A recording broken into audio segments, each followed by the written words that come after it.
तो देखो पिछले लेक्चर में हम लोगों ने एस सब शेल का और पी सब शेल का स्ट्रक्चर पढ़ लिया था। हम लोगों ने साथ में वहां पे एक टर्म इंट्रोड्यूस किया था नोड। तो हम लोग पहले इस लेक्चर में पहले नोड समझते हैं कि नोड होता क्या है और उसके टाइप क्या होते हैं। फिर उसके बाद चलेंगे हम लोग डी सब शेल में और एफ सब शेल में। उसके बाद पहले नोड को समझते हैं। तो देखो सबसे पहले नोड क्या होता है, आप लोगों को मैंने जैसे पिछले लेक्चर में बताया था कि नोड क्या होता है, where probability of finding the electron is 0। तो जहां पे इलेक्ट्रॉन को फाउंड होने की प्रोबेबिलिटी 0 होती है वो नोड कहलाता है। ठीक है। ये अब देखो होता क्या है कि एक टर्म जो होता है, त्रिशूल याद हो ना, त्रिशूल साइड को साइड होते हैं। तो साई का देखो कोई फिजिकल सिग्निफिकेंस नहीं है। साई के बाद देखो साई जो होता है वो हमें हेल्प करता है एक्चुअल में ऑर्बिटल्स के डायग्राम को ड्रॉ करने में। आगे वो अलग से एक सेक्शन है, इस चैप्टर में हम लोग आगे करेंगे। अभी काफी बचा है चैप्टर है, तो उसमें अलग से साई पे एक हम लोग करेंगे, पूरा सेक्शन करेंगे। तो देखो एक बात याद रखना है कि साई का कोई फिजिकल सिग्निफिकेंस नहीं है, ठीक है। पर जो साई स्क्वायर जो होता है, साई स्क्वायर ये आपको होता है, ये होता है probability density of finding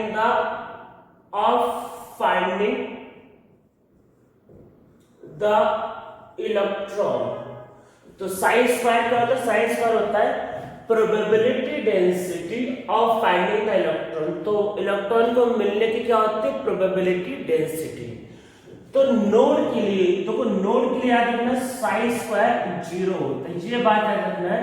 for node क्या होता है, साई स्क्वायर क्या होता है 0। इस साई पे हम लोग अभी एक न्यूमेरिकल करते हैं थोड़ी देर में, पर पहले नोड को समझ लेते हैं, पहले नोड को समझते हैं अच्छे से। तो आप पहले दोनों को पहले बहुत ध्यान से देखना, मैं जो बताने जा रहा हूं उसको ध्यान से देखना कि एक था आपके पास 1s, न्यूक्लियस के पास जो ऑर्बिटल जो था वो 1s था, और आपके पास क्या था, एक ही दूसरा जो था वो था 2s। ठीक है। दोनों के बीच में जो खाली जगह है ये नोड है, ठीक है, ये भी नोड है। और हमने एक बोला कि ये डंबल था, ये पी में, और इसमें ये प्लेन है, तो ये भी क्या था, नोड है। तो अब देखो दोनों में डिफरेंस समझो। ये एक स्फीयर है, उसके बाद एक दूसरा स्फीयर है, तो दोनों के बीच में जो खाली जगह होगी वो नोड है। और इसमें क्या है, ये एक एंगल पे है, इसमें इधर इलेक्ट्रॉन है, इधर इलेक्ट्रॉन है, पर इस एंगल पे इलेक्ट्रॉन नहीं है। तो देखो ये प्लेन था, प्लेन। अभी जैसे मैंने कहा था ना पिछले लेक्चर में कि अगर px ऑर्बिटल है तो क्या होगा, y और z क्या होता है, नोडल प्लेन। तो ये प्लेन है। और देखो ये एक स्फीयर और उसके बाद दूसरा स्फीयर, इसके बीच में नोड। तो देखो इस वाले नोड में समझो, इस वाले नोड पे एंगल फिक्स है, तो इसमें क्या है, ये आपके पास नोड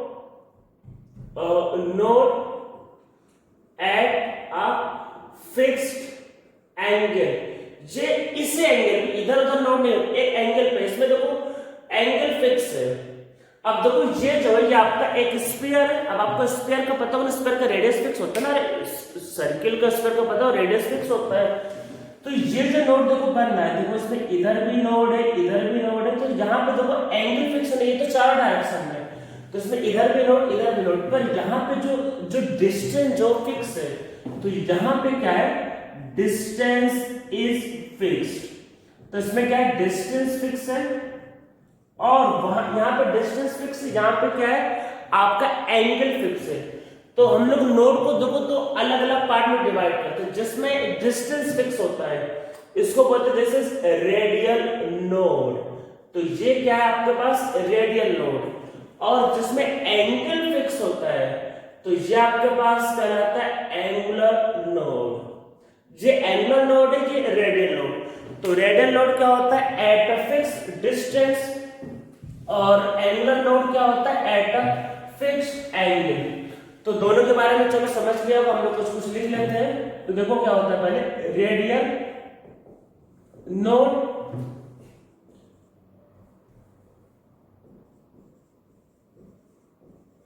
और एक है एंगुलर नोड।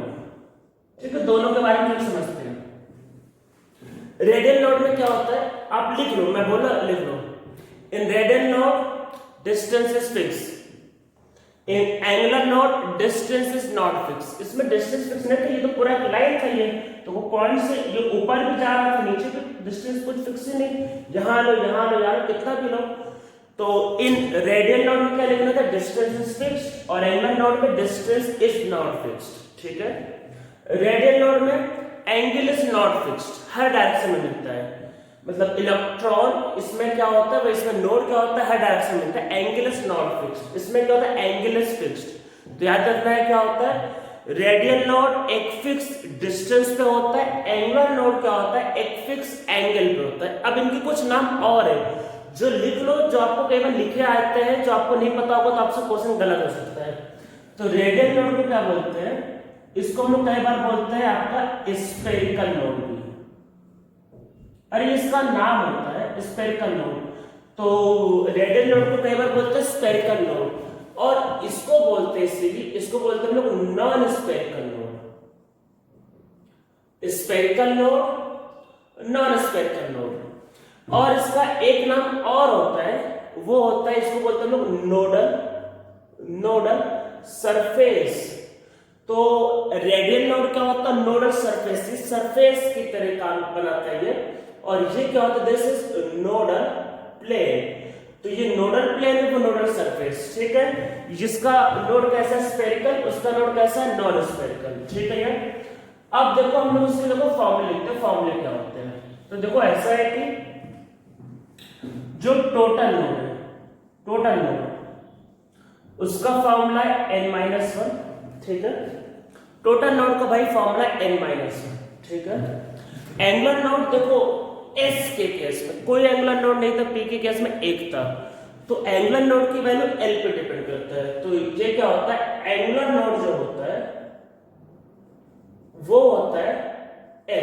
ठीक है, एंगुलर नोड l होता है, टोटल नोड n-1 है, तो फिर रेडियल नोड कितना होगा? अरे टोटल नोड n-1, टोटल में से एंगुलर वाले को माइनस कर दो, तो n-1 माइनस l। तो ये होता है आपका कौन सा नोड? Radial node. ठीक है, तो ये तीनों फॉर्मूले हो गए। अब हम लोग उस पर कुछ न्यूमेरिकल करते हैं। नोट पे आपको यकीन करो कि सारे एग्जाम में क्वेश्चन आ रखा है, JEE Main, JEE Advance, NEET, तीनों में क्वेश्चन करते हैं। एक लिख लेते हैं, find total node comma radial node and angular node in the following, तीनों मतलब कुछ भी निकालते हैं। तो जैसे 4s 3d 5p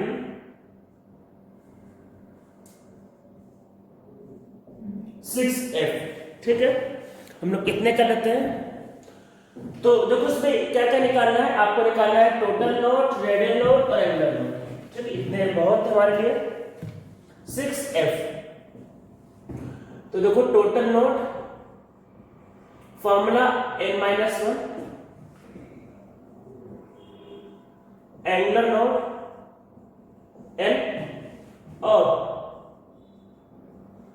radial node n-1। तो देखो 4 ना, 4 माइनस 1 3, 3 माइनस 1 कितना होगा? 2, 5 माइनस 1 4, 6 माइनस 1 5। अरे 6 माइनस 1 5। एल का वैल्यू एस के लिए 0, डी के लिए 2, पी के लिए 1, एफ के लिए 3। और अगर आपको ये निकालना हो तो देखो फॉर्मुलेस भी कर सकते हो या फिर टोटल में से इसको माइनस कर दो, या फॉर्मुलेस कर लो, एन की वैल्यू रख लो, आप कर लो, आ जाएगा सर। तो ये 3, this will B 0, this will B 3, this will B 2। अब एन और एल की वैल्यू रखना तो ये आंसर आएगा। तो ये हमारा आंसर, इसमें कोई भी एक पार्ट किसी भी एग्जाम में आ सकता है। मतलब हो सकता है आप सही पूछ ले, find the number of radial node in 6f, यही आ सकता है। तो रेडियल नोड का formula n minus l minus 1, ठीक है। अब देखो एक चीज और चलो समझते हैं फिर से। देखो 1s था, तो देखो 1s कैसा था, ऐसा था, ये 1s था, ठीक है। अच्छा 1s तो ये था, इसके अच्छा आगे जगह खाली है, 1s के आगे वाली जगह खाली है, क्या यहाँ इलेक्ट्रॉन मिलेगा? नहीं मिलेगा। अरे खाली ना, पूरा खाली है। इलेक्ट्रॉन क्या यहाँ मिलेगा? खाली जगह इलेक्ट्रॉन मिलेगा? नहीं मिलेगा। तो ये भी तो नोड है ना ये, तो हमने अभी तक इसको काउंट नहीं किया, बाहर वाली जगह तो काउंट ही नहीं किया। तो देखो अगर आपको कुछ बोला नहीं है, तो अगर आपको कुछ नहीं बोला तो आप फॉर्मूला बताओगे n-1, वही लेके सॉल्व करना है। पर देखो, अरे यहाँ पे देखो ये भी तो खाली जगह ना, ये हमने तो पहले इसको लिया ही नहीं था, बाहर वाली जगह। तो हम लोग जो बाहर का नोड होता है इसको बोलते हैं नोड एट इनफाइनाइट डिस्टेंस, मतलब बाहर है, बहुत दूर है, तो उसको बोलते हैं इनफाइनाइट। देखो इनफाइनाइट का मतलब हमेशा बहुत बड़ा नहीं होता, मतलब जो दूर है बस उसको बोलते हैं इनफाइनाइट। तो अगर आपको अब ऐसा बोल दे कि इफ नोड एट इनफाइनाइट, ये इनफाइनाइट का सिंबल है, इनफाइनाइट 8 को लेटा के लिखा, 8 को लेटा के, तो node eight infinite distance is also considered. If node at infinite distance is also considered, अगर इसको भी कंसीडर किया तो तब क्या होगा? तो फिर होगा टोटल नोड का फॉर्मूला हो जाएगा n। तो देखो 1s के लिए 1 होगा, 2s के लिए 2, और फिर एंगुलर नोड में तो कोई चेंज नहीं आएगा, वो तो वही रहेगा, एंगुलर नोड तो वही रहेगा n, पर जो रेडियल नोड होगा वो क्या होगा? टोटल में से एंगल को माइनस करना, तो n-l। देखो ये फॉर्मूला जो लिखा है, ये फॉर्मूला तब तक यूज नहीं करना है जब तक आपको बोला ना जाए। जब आपको बोले कि कंसीडर करो, कि कंसीडर करना है नोड एट इनफाइनाइट डिस्टेंस, तब इसको लेना, अदरवाइज इसको नहीं लेना है, ठीक है, इसको नहीं लेना। तो जब बोले कि कंसीडर करो कि नोड एट इनफाइनाइट डिस्टेंस, तब कंसीडर कर लेना, नहीं तो मत लेना। तो ये कभी कदार आ जाता है। तो जैसे मान लेते हैं कि बोला है कि आपके पास की 5D, मान लो ऐसा बोल दिया है कि find the total node and वही angular node and radial node for 5D if node at infinite distance is considered। क्या? if node at infinite distance is considered, अगर इसको कंसीडर किया तो उस केस में मतलब क्वेश्चन में दिया रहेगा, जब दिया रहेगा तब लेना है, अगर नहीं दिया है तो जो पीछे बताया वो लेना। समझ में आ रहा है मैं क्या बोल रहा हूं? अगर कुछ मेंशन नहीं किया तो टोटल नोड का फॉर्मूला है n-1, अगर कुछ नहीं किया तो total node n-1, angular node l, radial node n-l-1। पर अगर आपको बोला है कि इसको कंसीडर करो तो कंसीडर करोगे तो ये फॉर्मूला। तो अगर मान लो कि इसमें हमने बोला है कि 5D में consider the node eight infinite distance, तब उसमें टोटल नोड का फॉर्मूला क्या हो जाएगा भाई n, तो ये हो जाएगा 5, एंगुलर कितना होगा 2, और रेडियल आपके पास कितना होगा 5 - 2 विल बी 3। तो अगर node eight infinite distance consider करने के लिए बोला है तो ये इसका आंसर होंगे, नहीं बोला है तो आपको ऐसे नोट नहीं लेंगे। अब देखो थोड़ी देर पहले मैंने आपको नोड के लिए कहा था कि नोड के लिए साइन स्क्वायर क्या होता है 0, नोड के लिए साइन स्क्वायर 0 होता है। इस पे कई बार न्यूमेरिकल आते हैं, इसके कुछ फिक्स क्वेश्चंस वो हम लोग कर लेते हैं, एक तो बहुत सिंपल क्वेश्चन आते हैं तो चलो हम लोग उस पे एक तो न्यूमेरिकल सॉल्व कर लेते हैं। ये एक न्यूमेरिकल है, नोड पे हम लोग इसको देखो सॉल्व करते हैं। देखो क्या बोला है, फॉर 3s ऑर्बिटल, ये साइन इक्वेशन गिवन है। देखो पहली बात तो इक्वेशन को देख के डरना नहीं। कुछ लोग क्या करते हैं, इक्वेशन को देख के डर जाते हैं। देखो जेई जो एग्जाम होता है स्पेशली वो आपके दिमाग के साथ, आपके साइको के साथ और साइकोलॉजी के साथ बहुत खेलता है। क्वेश्चन देख के जो डर गया और समझ में आता ही पता है जो डर गया वो मर गया, तो फिर आईआईटी आपके लिए नहीं है। डरना नहीं, बहुत बहुत आसान क्वेश्चन अभी हम लोग करेंगे, देखो बहुत आसान क्वेश्चन है।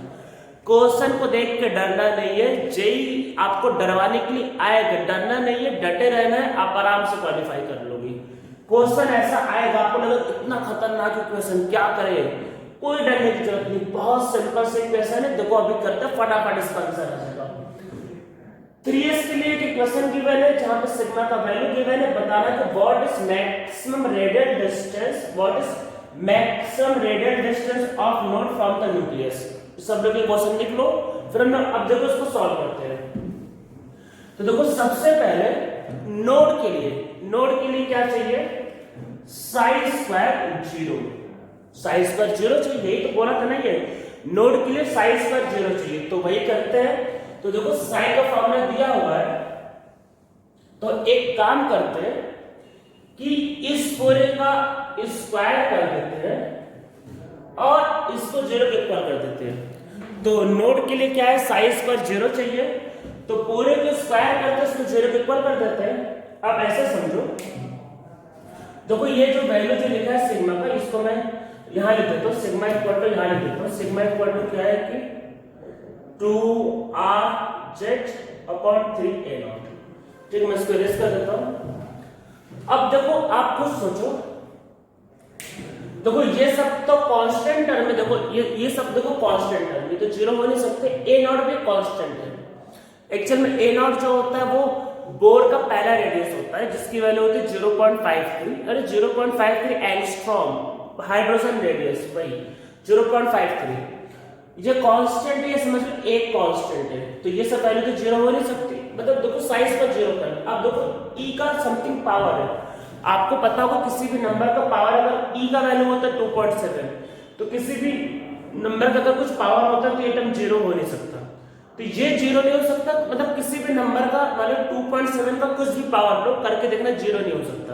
इवन 2.7 का पावर 0 लोगे तो उसका वैल्यू पता होगा 1 का पावर 0 1 होता है, अरे 2.7 का पावर 0 1 होता है, तो ये 0 हो नहीं सकता, ये 0 हो नहीं सकता। पर हमको पता है कि सबका मल्टीप्लिकेशन 0 आना है, तो पता होगा ना अगर आप 0 से किसी भी नंबर को मल्टीप्लाई करते हो तो 0 आता है, ये 0 हो नहीं सकता, ये 0 हो नहीं सकता, ये 0 हो नहीं सकता, तो एक ही बचा ये हो सकता है 0। तो देखो ये पूरा 0 तभी आएगा, ये पूरा का पूरा 0 तभी आएगा जब कोई ना कोई एक तो 0 होगा, नंबर मल्टीप्लाई हो रहा है, 2-3 नंबर का मल्टीप्लिकेशन 0 तभी आ सकता है जब उनमें से कोई एक 0 हो। ये हो नहीं सकते, ये हो नहीं सकते, ये हो नहीं सकता, इसका मतलब ये 0 है, ये 0 होगा तभी सबका मल्टीप्लिकेशन 0 होगा, तो इसका मतलब क्या है, सो 6 माइनस 6 ये सिग्मा है प्लस सिग्मा स्क्वायर कितना होगा 0। क्वाड्रेटिक सॉल्व करना आता होगा, क्लास 10th में सबको पढ़ाया गया होगा, क्वाड्रेटिक करो माइनस बी प्लस माइनस क्या होता है under root B square minus 4ac upon 2 है, तो माइनस बी मतलब क्या आपको पता होना ही है, अरे पता होगा रूट निकाला, तो क्या होगा 6 plus minus under root B square मतलब 36 4ac, तो मतलब क्या होगा यहाँ पे ये a का वैल्यू 1 है, c मतलब ये, तो माइनस होगा 24 अपॉन 2a, 2a मतलब ये 2 है यार, ये जो लिखा है ना 1 ये है, सो ये होगा 6 प्लस माइनस अंडर रूट 12/2, तो ये कॉमन आ जाएगा, तो ये होगा 2 को हटा दो 3 plus minus root 3।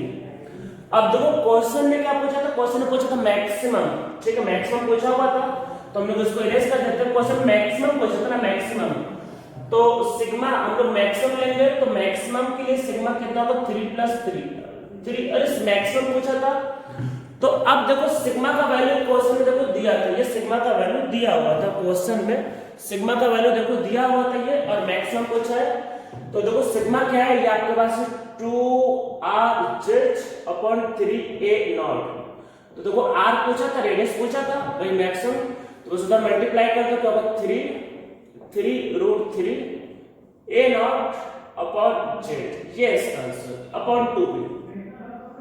Upon 2e, तो ये इधर जाएगा इधर आएगा, तो ये r का वैल्यू, तो ये मैक्सिमम डिस्टेंस होगा, ये हमारा आंसर होगा। तो ऐसे क्वेश्चंस को समझ में आ रहा होगा, देख के डरना नहीं होता, बहुत आराम से सॉल्व करना होता है। पिछले लेक्चर में हम लोगों ने S और P सब शेल के स्ट्रक्चर पढ़ लिए थे, और हमने इस लेक्चर में भी थोड़ी देर पहले अभी हमने किया था नोड्स के बारे में। अब हम लोग करते हैं structure of D sub shell. अब हम लोग D सब शेल का स्ट्रक्चर करते हैं। तो हम लोगों ने नोड के बारे में देखो सब कुछ पढ़ लिया है कि रेडियल नोड होता है, एंगुलर नोड होता है, कैसे उसको फाइंड करते हैं। अब देखो D सब शेल में क्या होता है, L का वैल्यू 2 होता है।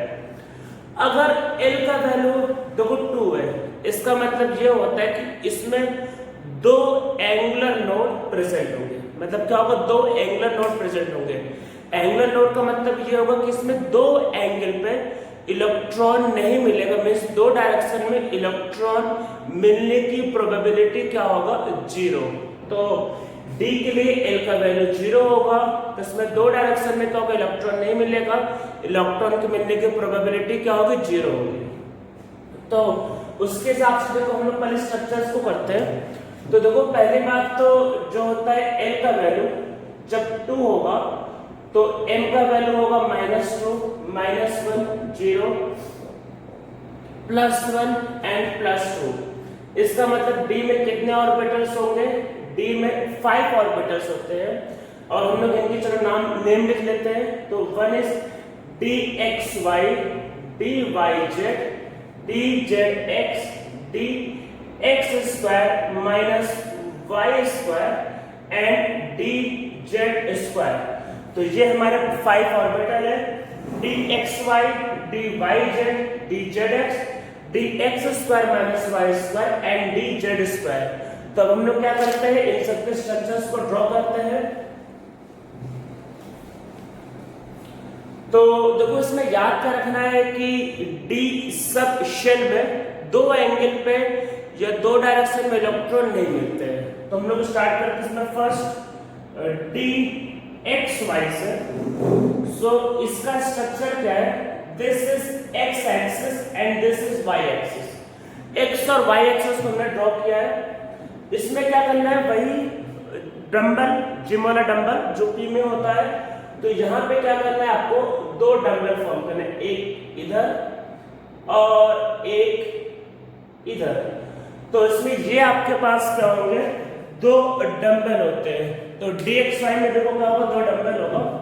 अब इसमें देखो नोड की बात करते हैं। तो ये x एक्सिस है, ये y एक्सिस है। तो इसके ऊपर जो एक्सिस होगा वो कौन सा एक्सिस होगा, z एक्सिस। z एक्सिस इसके ऊपर होगा। तो z एक्सिस और y एक्सिस को मिलाओ तो ये पहला बनेगा नोडल प्लेन। समझ में आपको आ रहा होगा। तो ये z एक्सिस है और ये y एक्सिस, z और y को मिलाओगे this will be first nodal plane, और दूसरा क्या, z एक्सिस और x एक्सिस ये मिलाओगे this will be second nodal plane. तो ये पहला नोडल प्लेन है और ये दूसरा नोडल प्लेन है। तो इसका मतलब ये हुआ, अगर आपका स्ट्रक्चर dxy है तो यहाँ पे क्या होगा, x और z को मिला के and yz for nodal plane. तो याद रखना है कि जब xy होता है तो xz और yz नोडल प्लेन होगा। तो इसमें क्या होगा, z एक्सिस ऊपर होगा, तो this is first nodal plane and this will be second nodal plane. तो ये हमारा स्ट्रक्चर होगा dxy का। हम लोग सेकंड करते हैं dyz, so this will be y axis and z axis। तो दो ड्रॉ कर देते हैं। अगर ये y और z है तो क्वेश्चन है x एक्सिस का होगा, x एक्सिस अब इसके ऊपर होगा। Third axis will be above the plane and below the plane। तो अब इसमें देखो क्या होगा, तो फिर से वही स्ट्रक्चर सेम डंबल ड्रॉ करेंगे। अब यहाँ पे देखो x एक्सिस क्या होगा, ऐसे होगा x axis, this will be first nodal plane and this will be second nodal plane. तो यहाँ पे क्या होगा, तो यहाँ आपके पास होगा xy and xz will form nodal plane. तो ये दोनों मिलकर क्या बनाएंगे, नोडल प्लेन। और लास्ट वाले के लिए करते हैं, ये था dxy, सेकंड था dyz and last dzx। zx लिखो या xz लिखो, उससे कोई फर्क नहीं पड़ता, both are same. So in this x axis and z axis और दो ऑर्बिटल को ड्रॉ करेंगे, ये फर्स्ट ऑर्बिटल और इस सेकंड ऑर्बिटल। तो इस बार क्या होगा, इस बार आपके पास क्या होगा, y एक्सिस इसके ऊपर होगा, इस बार देखो क्या होगा, इस बार y एक्सिस इसके ऊपर होगा, this will be first nodal plane and this will be second nodal plane. तो ये दो नोडल प्लेन होंगे, तो इसमें क्या होगा, in this xy and yz will form nodal plane. तो आपको समझ में आएगा कैसे बनता है। तो अगर xy होता है, अगर xy है तो दोनों नोडल प्लेन में z होगा, अगर yz है तो दोनों नोडल प्लेन में x होगा, और zx है तो दोनों नोडल प्लेन में क्या होगा, y होगा। तो ये हमारे स्ट्रक्चर हो गए dxy, dyz एंड dzx के। तो ये हमारे क्या हो गए, तीनों के स्ट्रक्चर हो गए।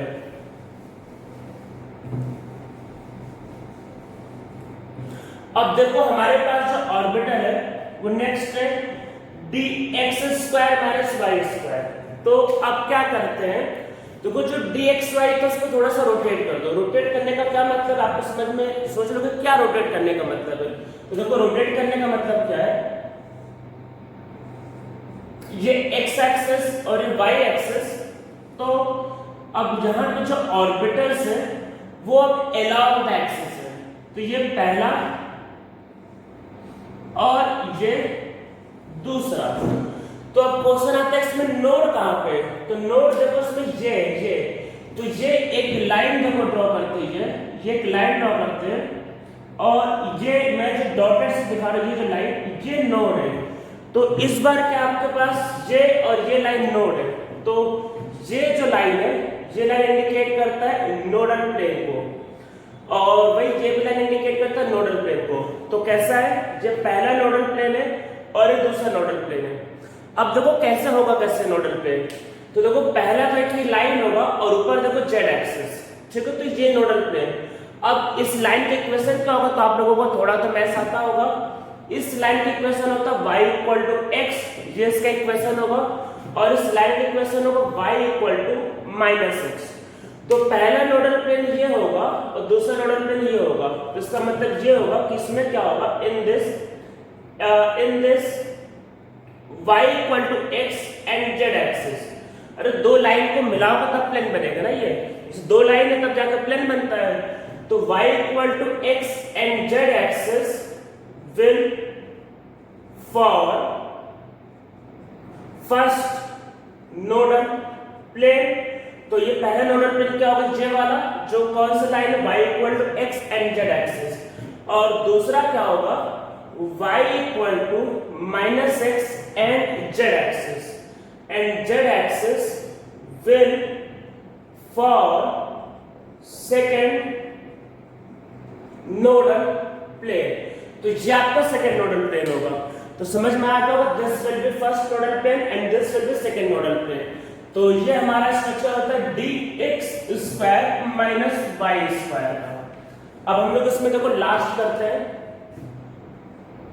dz²। ये बहुत अलग सा स्ट्रक्चर है, थोड़ा सा डिफरेंट, इसको पहले समझ लेते हैं। आप लोगों ने कभी डीवीडी देखा होगा, डीवीडी सीडी देखा होगा, तो एक रिंग होता है, देखो डीवीडी सीडी में एक रिंग होता है। अच्छा, रिंग के बीच में डीवीडी सीडी में ये पता होगा एक छेद भी होता है। एक काम करते हैं, डीवीडी को मैं ऐसा रख देता हूँ और उसका जो छेद है, जो होल है, उससे एक डंबल ऊपर और एक डंबल नीचे। तो समझो है क्या, ये जो प्लेन है, ये ऐसा करते हैं, ये xy प्लेन है। ये अगर xy प्लेन है तो ऐसा करते हैं xy प्लेन है, तो ये ऊपर और नीचे वाला z एक्सिस है।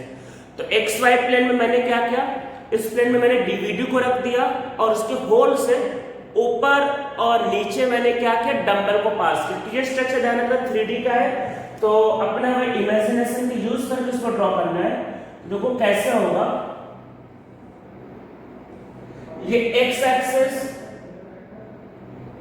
और ये y एक्सिस और ये z एक्सिस, इस पर ऐसे कर रहे हैं।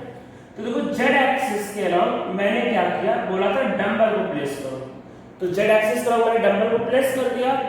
अब xy प्लेन में, मतलब ये प्लेन में क्या होगा, डीवीडी को इस प्लेन में रखना था, डंबल ऊपर और नीचे, तो मतलब कैसे होगा, ये डीवीडी यहां रखा,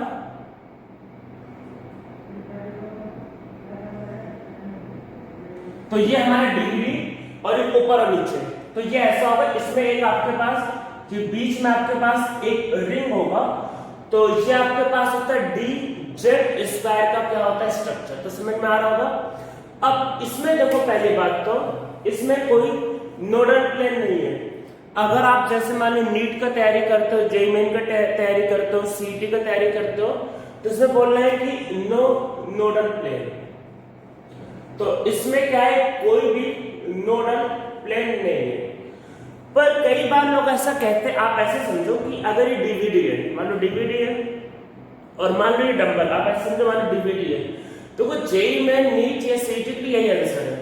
पर मान लो अगर आप एडवांस के बारे में सोचते हो, थोड़ा सा और पता होना चाहिए, जैसे कि देखो मान लो डीवीडी है और देखो डंबल ऐसे है, देखो डंबल ऐसे है, तो ये देखो ये जो एरिया तो खाली है ना, ये देखो डंबल तो ऐसे था ना, देखो डीवीडी में इलेक्ट्रॉन है और डंबल देखो ऐसा है, तो ये एरिया देखो खाली नहीं, ये एरिया, तो ये एरिया जो खाली है, मतलब कैसा एरिया खाली है, मतलब देखो ये इसको इमेजिन करो, ये कुछ ऐसा है, ये खाली है, तो ये कुछ क्या हाइपरबोलिक, तो इसको हम लोग कई बार बोलते हैं इसमें हाइपरबोलिक नोडल प्लेन है या फिर कोनिक नोडल प्लेन।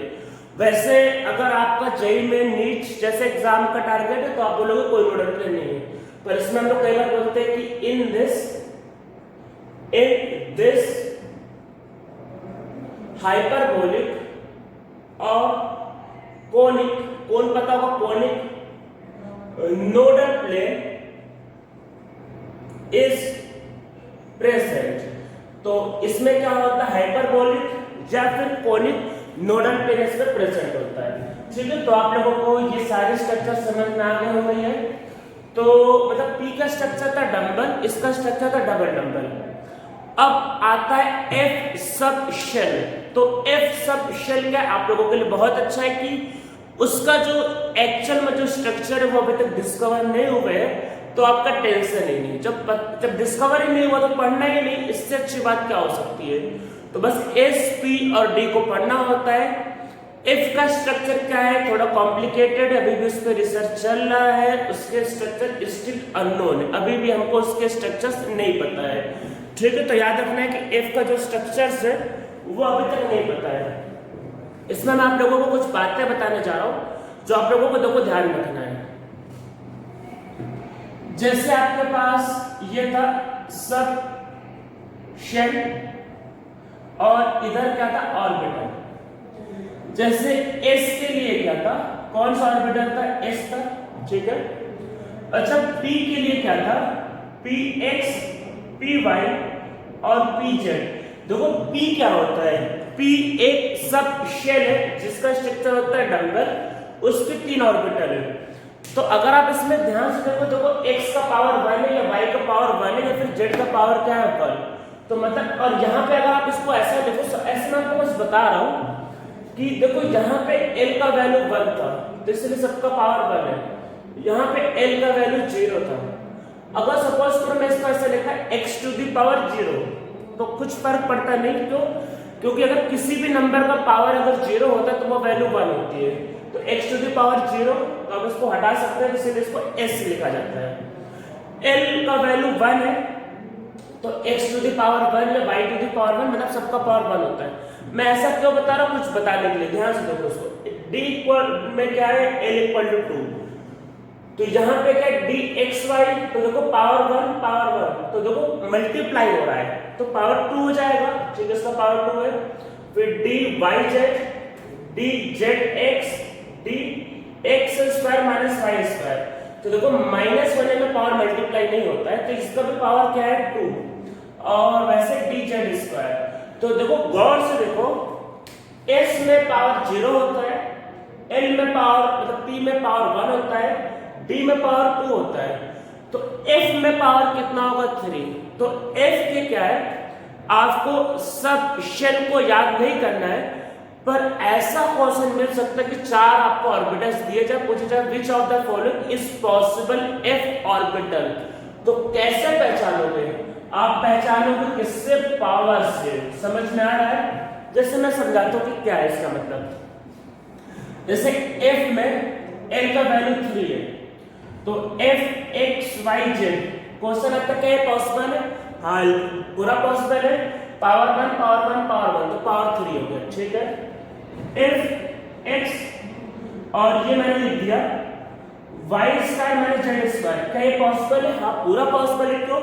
x को जब अंदर मल्टीप्लाई करोगे तो x into y स्क्वायर, तो x का पावर 1 y का पावर 2, तो पावर 3 में माइनस से पावर में चेंज नहीं आता है, तो हाँ ये पूरा पॉसिबल है।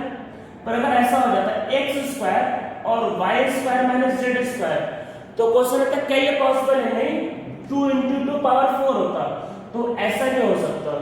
तो याद रखना है कि f का ऑर्बिटल्स भले ही डिस्कवर नहीं हुए, पर अगर आपको ऐसा क्वेश्चन पूछता है कि which of the following is possible orbitals of f, तो आपको ऐसे पावर से पहचानना है, तो ऐसा पावर नहीं हो सकता, ठीक है। जैसे मान लेते हैं ये x square minus y square, क्या हो सकता है? नो, ऐसा नहीं हो सकता क्योंकि पावर 2 है।